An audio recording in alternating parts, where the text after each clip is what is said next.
Thank you for joining me today. It's Brian Gubernick, and welcome to the No Days Off podcast, where we believe that every single day brings a new opportunity to get better. There is a big difference, I think, between your favorite books and the books that actually change your life. I have lots of favorite books that I've recommended or I've gifted, books that I remember certain parts of in a very detailed way. But then there's these books that I think change your life. They really stick with you, and they show up maybe in that moment, they show up later down the road. They influence maybe how you think or how you solve for a specific scenario, or maybe just how you make decisions, how you operate. Some of the most impactful books may not even make sense or hit you right away. It might even be years later when you realize how much they actually shaped you. So I'm going to run through a list, my top 10 list of books that changed my life.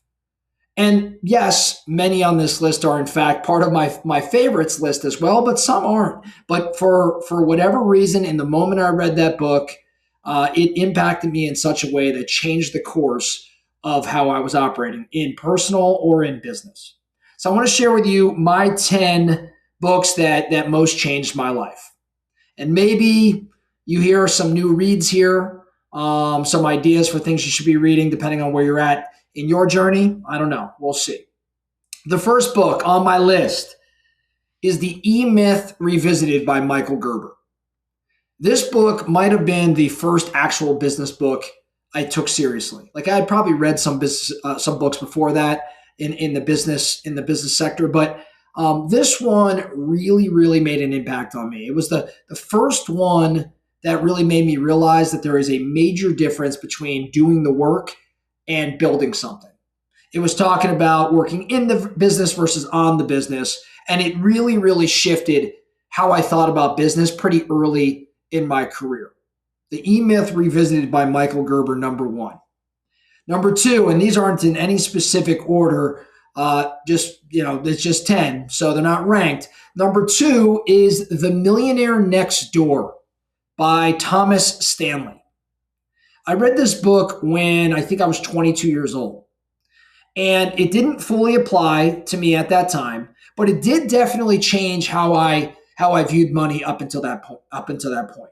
We're all raised a certain way. I learned a great deal about money from my parents. I learned things to do right. And I also learned things that maybe were not exactly right. And this book really showed me that wealth isn't necessarily flashy. It's more disciplined.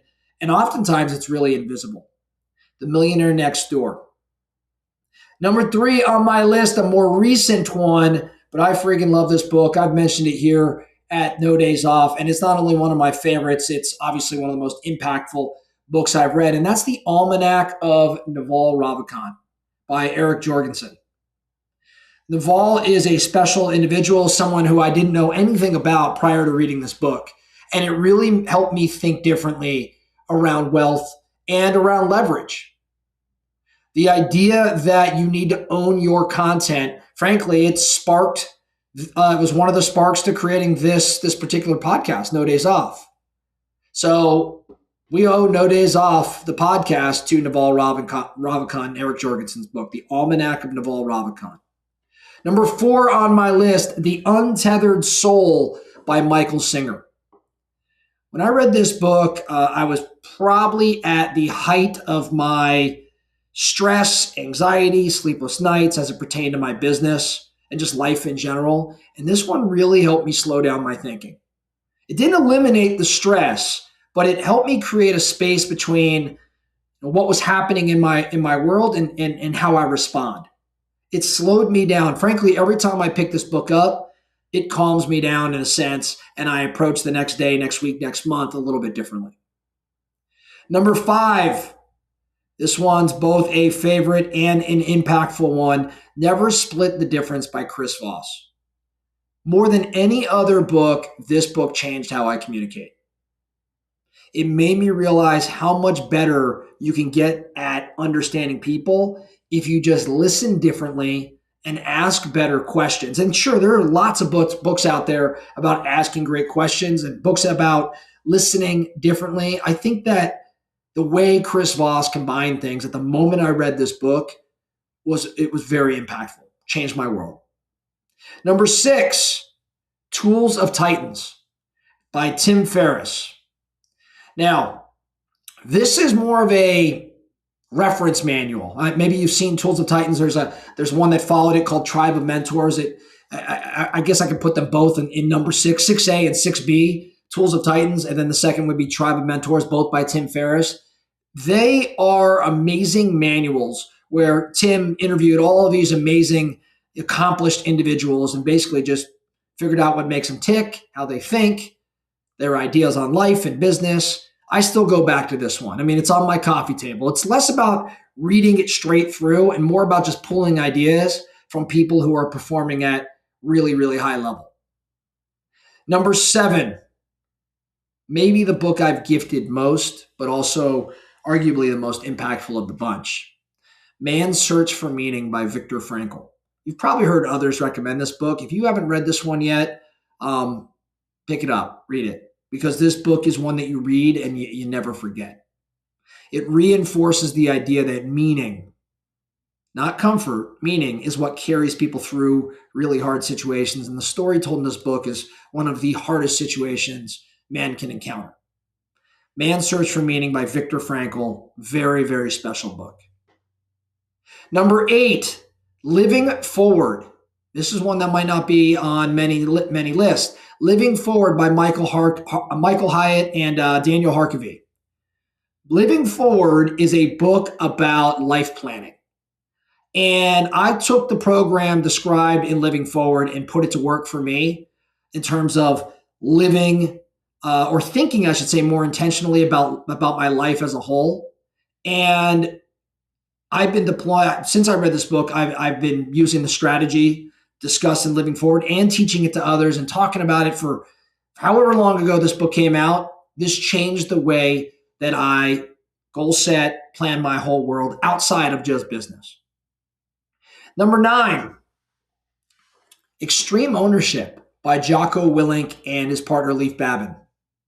This one was a very simple book, but just the concept of extreme ownership, it simplified leadership, at least for me. Just simply, the premise of the book is that everything is your responsibility. And I think that's a really hard standard, but it's also a really useful one. It's been incredibly useful for me. The default behavior is I own it. It's on me. Everything is my responsibility. And the way it's described in this book, it really, really made an impact in my life and in my leadership. And then number 10, book I've been talking about here recently. It's no surprise, it's been my favorite for the past year. The Science of Scaling by Dr. Benjamin Hardy. Dr. Hardy's actually become a friend of mine, but I really, really love this book. And it's just simply about thinking bigger. I mean, it just challenges you around how you look at your goals and what it actually takes to grow something. Take a look at that book if you have yet to do so. So the reason these books mattered to me isn't because I read them. It's because I took something from each one of them or maybe many things from each one of them and applied it. I also want to say it wouldn't be fair if I didn't say that I'm aware of the fact that timing matters, right? Like I was at a certain point in my life when I read each one of these books, and that timing of where I was at in my life and my business and my family and personal certainly plays a role here. I mean, there are books that may not hit today, but just hit you pretty hard a year or 2 or 3 or 5 from now. So that's actually played out for me in this particular list. If you're going to take anything from this, though, it's this.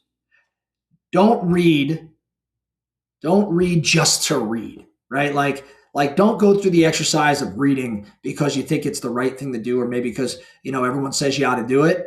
Read something that's worth using or deploying. Also, if you're reading a book and you don't like it, stop. Don't keep reading. Not necessary. There's too many books out there for you to continue. So just find what's most impactful to you. And by the way, again, I put down many books that I didn't really like, and I picked them up 3 years later and liked them a ton. So here's your action item. Maybe pick one of these on my list and take a look and see if maybe it applies to your world. Is there something you could actually take from it? And can you apply it immediately and it makes an impact for you? So take one, take a look at this list again, take one, and see if picking it up and reading it makes sense for you. Now, I should have mentioned this at the start. I did not. The reason I'm talking about this top 10, I think it's fun to share, and I think that maybe some people would value this list, but I also just mentioned it in my Relentless Forward Progress newsletter. So if you're not subscribing to that newsletter, please do so. We'll have a link in the show notes down below where you can subscribe. Every month I'm putting out a newsletter about different things going on in my world that might be of value to you just hearing. So take a look at that newsletter. I mentioned again a top 10 list, and so I thought I had to publish the podcast around this subject. That's all I have for you today, the No Days Off podcast. Thank you so much for listening. And remember, every single day brings a new opportunity to get better. So let's get after it.